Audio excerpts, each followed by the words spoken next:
Hey Michael, Casey here with Constructiva Realty Inspections. First of all, I wanted to thank you for calling me and having me come out and take a look at the pre-pour foundation. A couple things I wanted to show you so you get a better idea of what's going to be on the report.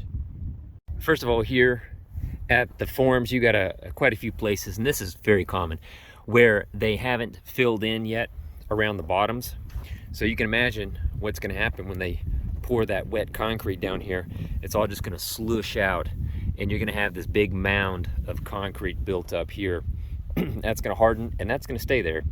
And what it might do is bite down around, surround the bottom of this, and keep that there. So you've got it here on quite a number of areas. So you can imagine, the height of that concrete is going to come up to here. The bottom is just going to come out, overflow, and it's going to bite onto that bottom form and keep it there. So yeah, it's just an invitation. It's a buffet for termites is what that is. Here, this is between the garage. No, this is between the entrance and the front here. You got this one form board that's sticking out a little bit, sticking in into the foundation space. So what's going to happen here is that's going to affect the contour of the foundation right there. That can be easily fixed, nailed back in.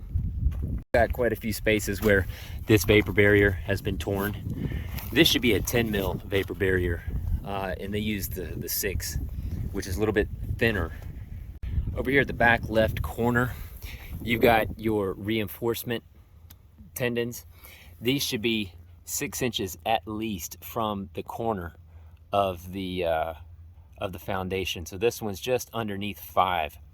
So this one needs to be bumped back a little bit. I noticed that the electrical hasn't been run yet. I assume they're gonna get the electrician out here before the pour.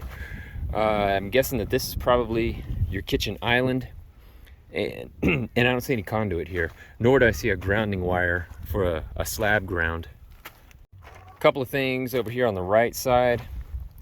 First of all, this tendon is in contact with your pipe down here. You got to have at least a couple of inches of space there, because what you don't want to happen is for that to affect the pipe when they put tension on it, because it could move. Also, your pipe is within what's known as the anchorage zone. That's 18 inches out from, in a triangle shape, from the anchor itself, the anchor of this tendon. So this guy right here, when pressure is put on that, that will could put pressure on this pipe if it's within that anchorage zone. And I'll include a graphic, a diagram on that in the report, so everybody can understand what I'm talking about here. Now these ends, these anchorage ends, are supposed to be, have a 3/4 inch clearance from the edge of the forms. So you can see that if they are touching the edge of the forms, they're going to be exposed once they pull those forms off. So if they're not inset a little bit, then there's potential for deterioration there. So they need to make sure that they've got enough clearance. Something else that I'm seeing is that the depth here for your tendons is about 12 inches inside the beam.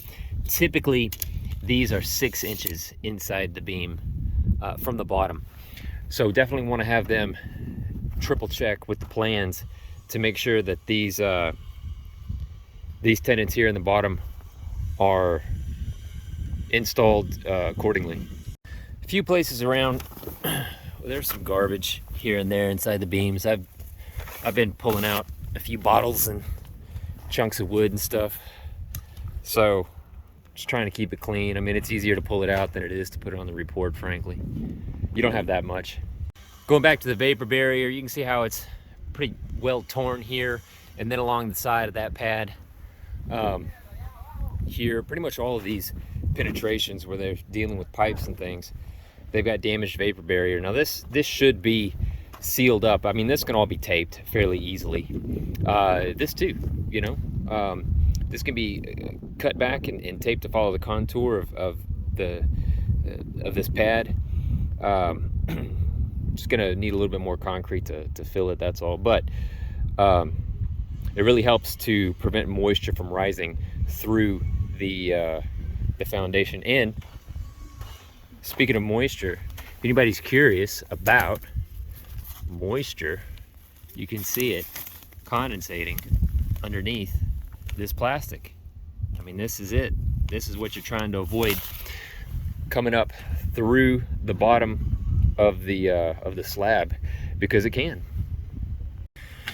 So this would be your engineering report consolidated.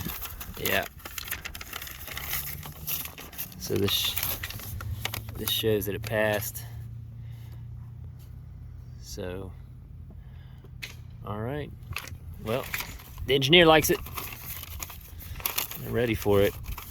So, it would be good for them to come in and fix up these few little things that I mentioned. Overall, honestly, it's not bad at all. I've seen way worse, way worse.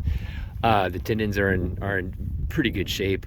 The sheathing, I'm not seeing a bunch of nicks and tears, nothing like that. I'm not seeing a lot of contact or insufficient clearance between the tendons and the pipes. Vapor barrier, believe it or not, is actually in pretty good shape, comparatively speaking. It, you know, overall, this is one of the better inspections that I've done pre-pour here lately, at least. So there you go, man. I'll get this report out to you tonight, and feel free to give me a call if you have any questions. If your builder has any questions, you know, I'm always available. So thanks again for having me come out here. I really appreciate it.